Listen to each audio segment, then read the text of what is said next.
Greetings and welcome to another episode of the Virginia Hospital and Healthcare Association's Patients Come First podcast series.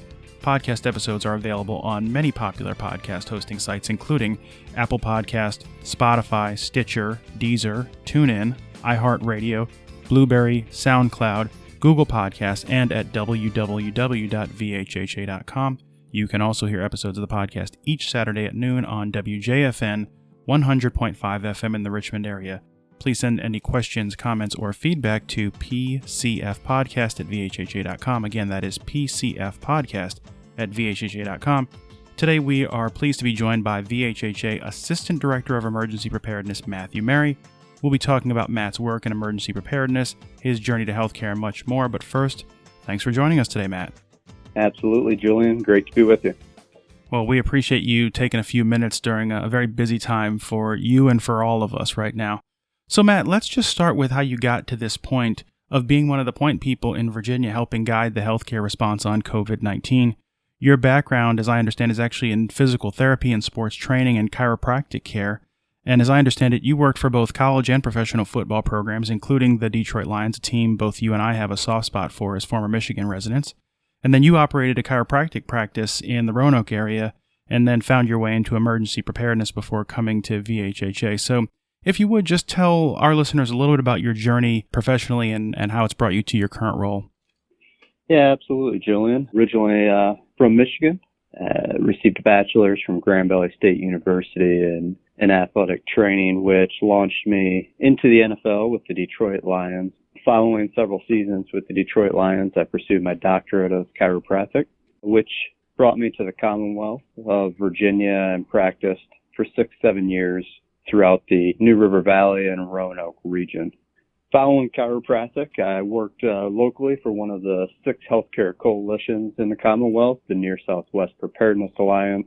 And my role during that time was to ensure the Commonwealth's vulnerable populations' needs were being met with emergency preparedness, which was right around the time the CMS emergency preparedness rule was released.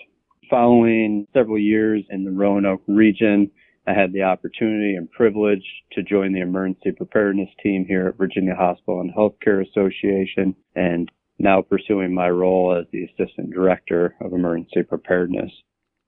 You've been with the association for a few years now, and you've worked on a number of projects. I think what a lot of people don't always realize is that the work of emergency preparedness isn't just in some of the most high-profile issues like the COVID-19 pandemic now, but it also involves response to and planning for other major events like a major storm system or natural disaster that has impact and public health implications for Virginia, or a man-made event, or, as is the case now, infectious disease outbreak situations. So you mentioned your work with the Southwest Virginia Regional Coalition. And so in your work here at the association, you were involved in planning for the healthcare response to emergency situations, as we discussed. And that work also involves your participation with the Virginia Healthcare Emergency Management Program, which is a partnership between VHHA and the Virginia Department of Health. And the Emergency Management Program works with those 6 regional healthcare coalitions you mentioned a moment ago, which play a key role in this process. And I know, Matt, that during this pandemic, you've had your hands in everything from healthcare data reporting to working with the regional coalitions on the acquisition and distribution of critical medical supplies, such as personal protective equipment and more. You even toiled in the warehouse to make sure that the necessary medical equipment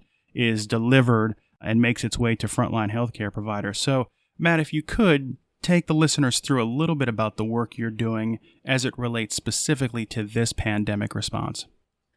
One of my main roles through this pandemic response has to do with the Virginia Healthcare Alerting and Status System. I manage that system daily, 24/7 during this pandemic. And this is a critical infrastructure for our healthcare community, for the Commonwealth to collect and disseminate information throughout our medical community. Along with that, personal protective equipment has been the utmost importance with the supply chain disruption, and that is ensuring not only getting the supplies to our healthcare partners, hospitals on the front line, but also the importance of ensuring that our vulnerable population are receiving the much needed personal protective equipment, such as long-term care, dialysis, and our home health agencies. We're also on the front line caring for our residents of the Commonwealth. And that also leads to working directly with our 6 healthcare coalitions to ensure that we're disseminating and spreading the information needed throughout the Commonwealth to all work together through this response and ensure continuity through our healthcare community as this pandemic progresses and resolves into what will be the new normal.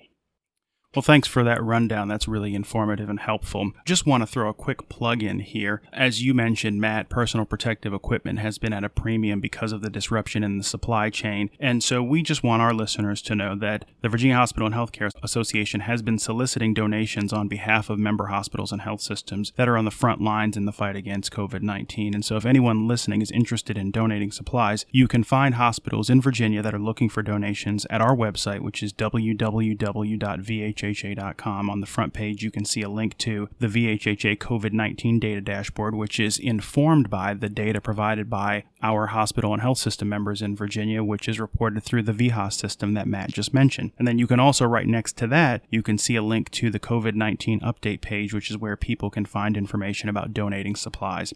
So we'd encourage people, again, to visit our website, www.vhha.com, to see the COVID-19 data dashboard, which is updated daily, as well as the COVID-19 update page, which has links for people to donate supplies to hospitals and healthcare providers. And so with that housekeeping handled, Matt, I have a few sort of left field questions for you before we go that will give listeners a bit of a sense of who you are beyond the work you do. And Matt, the first question is this. Why are the Michigan Wolverines the greater all-time football program than the team you like whose mascot is a tree nut? And I'm just joking. I just had to throw that in there. Matt is a fan of the Ohio State University Buckeyes, who have sadly had the Wolverines number on the gridiron for several years now, and I am a Wolverines fan, and in the name of full disclosure, I lost a gentleman's wager to Matt on the outcome of the 2019 game between the teams. Ohio State won, so I just had to give him a little bit of a grief there. In all seriousness, though, Matt, the first question is, what is the best piece of advice you've been given, and why is it important in your life?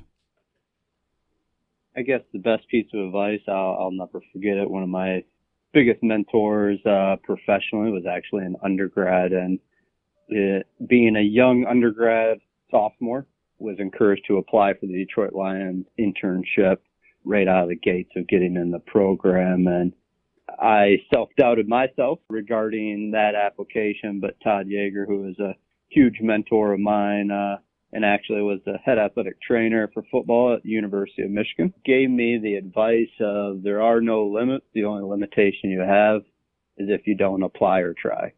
And I've always stuck to that of worst case scenario. You can be told no, but you'll never know unless you pursue opportunities and challenges throughout life.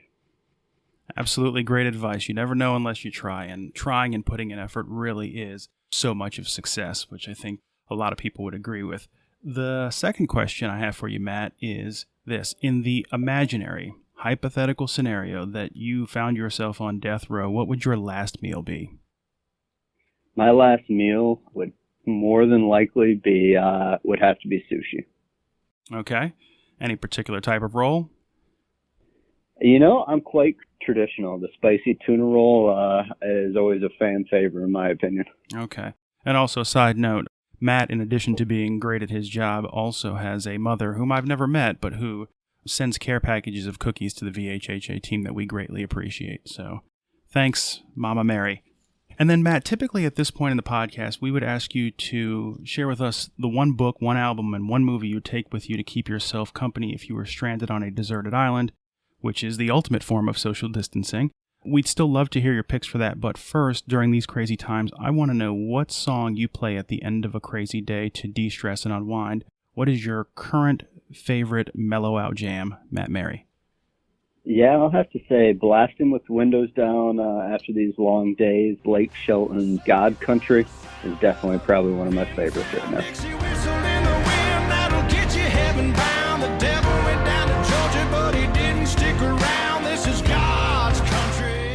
Okay, and then we'll give you the opportunity to answer the deserted island question.